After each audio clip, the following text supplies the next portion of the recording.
Bem, vamos começar nossa quarta e última competência, onde nós vamos relacionar a prática cultural e a educação para a cidadania. Fazendo uma recapitulação das nossas últimas competências, nós trabalhamos o conceito de devir, o conceito de trabalho, de valores e de linguagem. E nesse momento nós vamos desenvolver em 3 itens: o conteúdo, o espaço e as pessoas que estão dentro do ambiente escolar. Começando com conteúdo, existe uma discussão sobre tipos de conteúdo que hoje já está mais atualizada, mas que serve para a gente exemplificar bem essa ideia de currículo, o conteúdo vinculado ao currículo. E aí existem quatro conceitos. Primeiro, o conceito de currículo formal.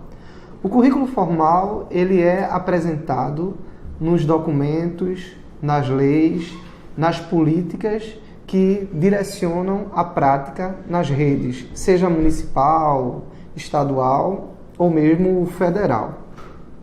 Mas além desse currículo formal, existe a ideia de currículo real. O currículo real é aquele que efetivamente é executado pelo professor dentro da sala de aula. Então, existe uma proposta de currículo estabelecida pela política. No entanto, a realidade da prática na sala de aula interfere na execução do mesmo. E o professor, ele tem que fazer escolhas e tomar decisões onde alguns conteúdos determinados pela política, pelo currículo formal, eles podem ou não ser executados dentro daquela realidade. Então, se um professor ele tem 3 turmas de primeiro ano do ensino médio, possivelmente o currículo formal é o mesmo, mas a execução do trabalho vai ser diferenciada em cada turma, claro, sem um prejuízo muito grande, mas cada realidade demanda do professor algumas decisões, seja por alguma necessidade concreta ou mesmo por opções que o professor faça, onde ele pode ter alguma dificuldade com algum conteúdo e de repente não dedicar tanto tempo àquele conteúdo que vai ser trabalhado. Existem 2 outros tipos de currículo: o currículo oculto e o currículo nulo. A ideia do currículo oculto lembra um pouco que eu já falei na competência número 3. A escola, ela não apenas ensina conteúdos programáticos. Existem outros currículos que estão ocultos dentro das relações que são estabelecidas na escola. Por exemplo, a estrutura de organizar a fila para pegar a merenda, existe uma intenção de se ensinar um comportamento. Um professor que chega na sala e com uma postura mais rígida, não permite que os seus alunos interfiram enquanto ele está dando aula, principalmente quando esse aluno está tendo alguma dúvida, ele está ensinando alguma coisa além do próprio conteúdo didático que precisa ser transmitido. Então, os valores que são ensinados pelas pessoas que compõem a escola e que não estão presentes no currículo didático, no currículo formal, fazem parte desse currículo oculto que é transmitido não para todos, e aí cada aluno ou cada pessoa percebe de forma diferente, mas é transmitido de alguma forma. Então, existe um conteúdo que é transmitido, entendendo a escola como uma instituição que muitas vezes funciona como reguladora social, né? E existe a ideia do currículo nulo, que não é nem pela presença, mas pela ausência de alguns conteúdos de forma consciente ou não, mas aí um exemplo bem significativo e consciente que a gente pode dar é a presença, que eu já falei numa outra aula, da temática do afrodescendente e do indígena. Durante muitos anos, eles não estavam presentes de forma positiva dentro do currículo. Muitas vezes nem presente estavam. E hoje a gente tem uma legislação que determina, desde a administração das aulas, a elaboração de material didático, que esteja presente dentro do currículo esta temática.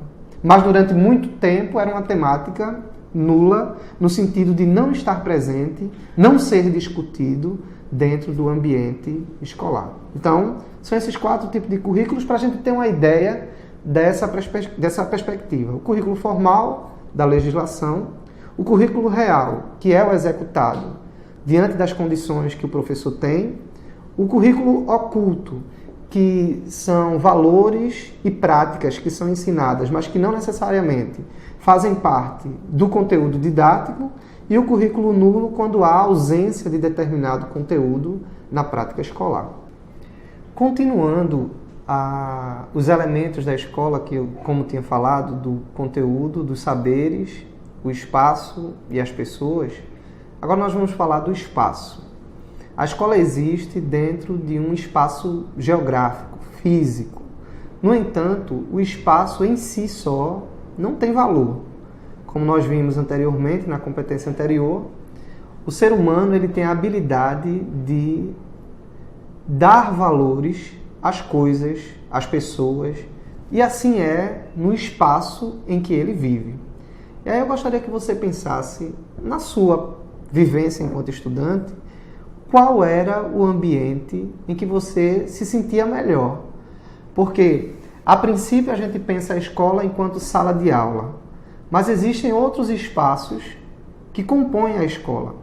Existem os corredores, existe a biblioteca, o espaço de refeitório, os banheiros, a secretaria, a direção, sala de coordenação, sala dos professores.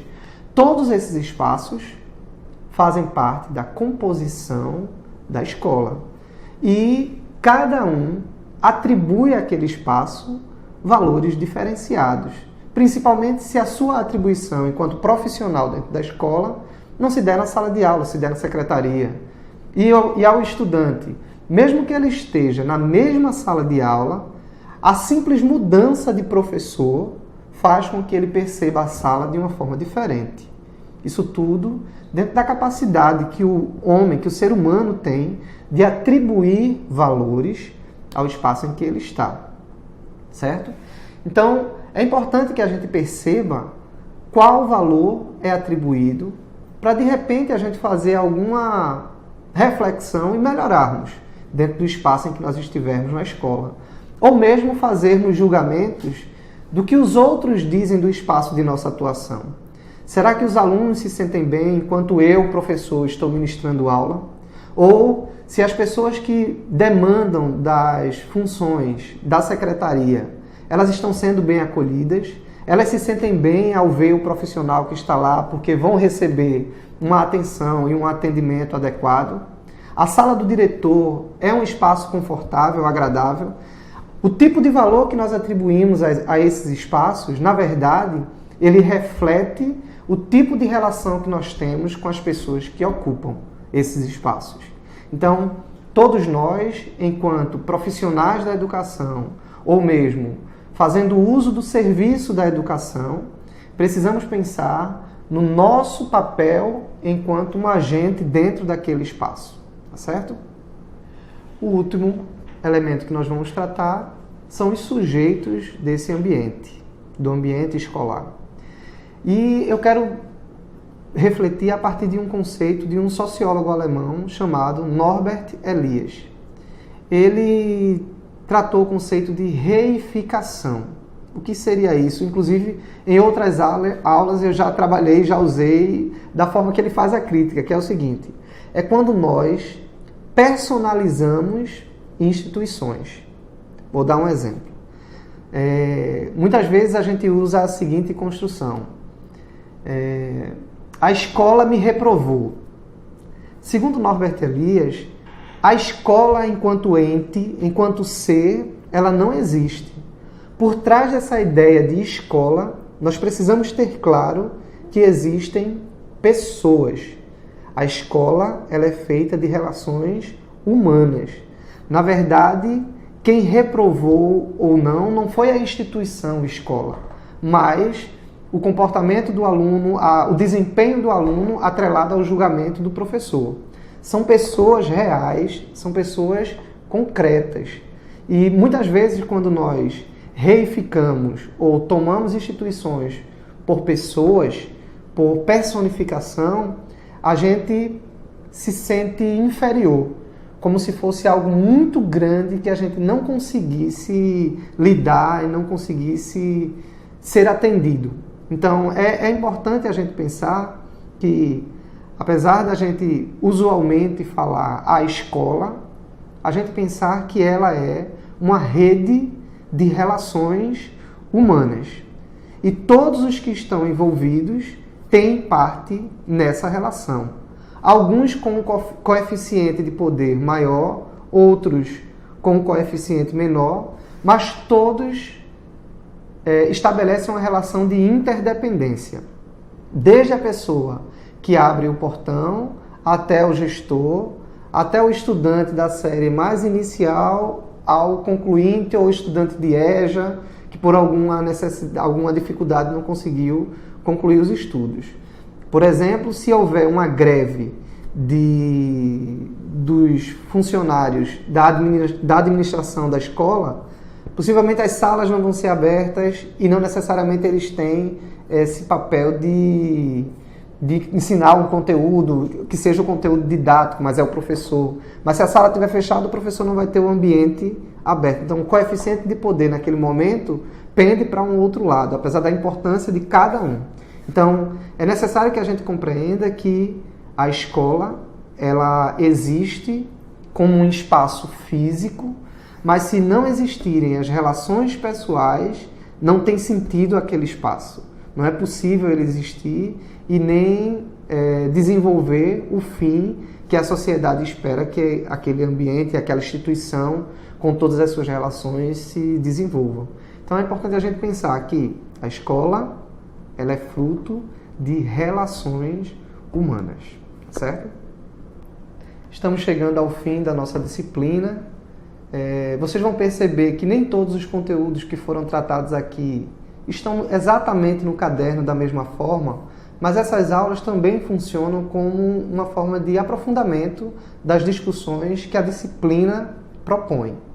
E aproveitando a última competência que nós trabalhamos, para a gente pensar que a escola ela tem um espaço físico, tem um fim pedagógico, mas que além disso existem as relações humanas. E é dentro dessas relações e dos aprendizados que são desenvolvidos na escola que a gente espera formar cidadãos conscientes do seu papel, ativos dentro da sua realidade e que não são passivos diante das dificuldades ou das complicações que o sistema pode oferecer, que a própria realidade pode oferecer dentro das consequências da vivência em sociedade, mas que eles sejam críticos, conscientes e ativos. E para, de fato, concluir a nossa disciplina, eu gostaria que todos lessem um texto de Paulo Freire, onde ele define a escola. O nome do texto é A Escola é. A escola é o lugar que se faz amigos. Não se trata só de prédios, salas, quadros, programas, horários, conceitos. Escola é, sobretudo, gente. Gente que trabalha, que estuda, que alegra, se conhece, se estima. O diretor é gente, o coordenador é gente, o professor é gente, o aluno é gente, cada funcionário é gente. A escola será cada vez melhor, na medida em que cada um se comporte como colega, amigo, irmão. Nada de ilha cercada de gente por todos os lados. Nada de conviver com as pessoas e depois descobrir que não tem amizade a ninguém. Nada de ser um tijolo que forma a parede, indiferente, frio, só. Importante na escola não é só estudar, não é só trabalhar. é também criar laços de amizade, é criar ambiente de camaradagem, é conviver, é se amarrar nela. Ora, é lógico, numa escola assim vai ser fácil estudar, trabalhar, crescer, fazer amigos, educar-se, ser feliz. É por aqui que podemos começar a melhorar o mundo. Obrigado.